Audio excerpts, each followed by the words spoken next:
নমস্কার বন্ধুরা, আশা করি সবাই ভালো আছেন। আমি খুব ভালো আছি।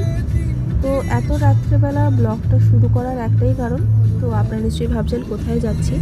তো আজকে একজন স্পেশাল মানুষের জন্মদিন। তো তাকে সারপ্রাইজ দেওয়ার জন্যই আমরা বেরিয়ে পড়েছি। প্রায় রাত্রি 10:30টার মধ্যে বেরিয়ে পড়েছি, যাতে পৌঁছতে কোনো দেরি না হয়, যাতে 12টার মধ্যে অন্তত তার বাড়িতে পৌঁছতে পারি। তো আস্তে আস্তে দেখতে থাকুন, আস্তে আস্তে দেখাবো যে কি করলাম আমরা। তবে শেষের দিকে বলবো যে সব কিছুই প্রায় মোটামুটি ভেস্তেই গেছে, আমরা সাকসেসফুল ঠিকঠাকভাবে হতে পারিনি। তো এখানে দেখুন আমরা পৌঁছে গেছি প্রায়। এবার গিয়ে এখানে আমি বোম ফাটানোর চেষ্টা করছি, যাতে বোম ফাটাচ্ছি আর কি, বোম ফাটার চেষ্টা করছি বলবো না, যাতে ও জেগে যায়। ঠিক আছে,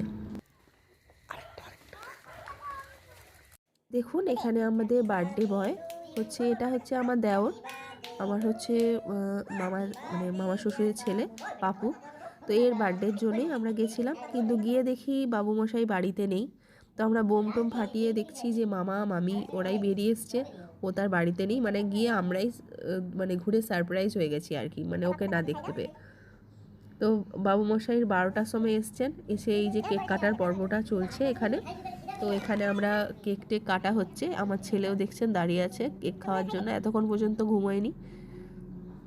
তো সবাই অবশ্যই জানাবেন ব্লগটা কেমন লাগলো, আর আরও নতুন নতুন অবশ্যই যদি আমার চ্যানেলটাকে ফলো করে দেবেন,